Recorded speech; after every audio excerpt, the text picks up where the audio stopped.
তোরা বাংলাদেশি মানুষ, তোরারে সবাই ইউনিফর্ম দিছি, সব কিছু দেওয়া হয়েছে। তোরা এখন সামনের দিকে তোরা কাজ দেওয়া হইব, সমস্যা নাই। আমার কথা হইলো তোরারে যেই দালালরা আনছে, এই দালালরা এখন সৌদি আরবে মনে করছে তোরা আর চিনে না, আর তোরাও দালালরা চিনবি না। আজকে মনে কর যে আমার কোম্পানিটা বালা দিকে তোরা সবাই রে আমি মনে কর যাচ্ছে আমার কোম্পানিতে কাফেলা করতে পারছি।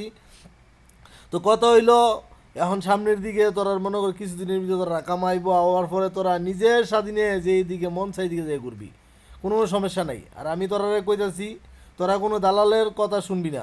আর কোনো দালাল যদি যোগাযোগ করতো দালালের কোনো যোগাযোগ নাই।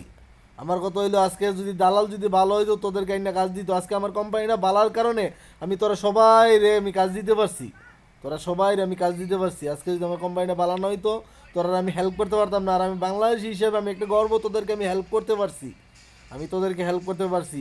তো আমি এটাই বলতে চাই তোরা মনে কর যে হ্যাঁ, এখন সামনের দিকে কিভাবে তোরা ভালো চলবি, তোরা চিন্তা ভাবনা করবি। আর আমি বলি যে কোনো দালালের কোনো যোগাযোগ নাই।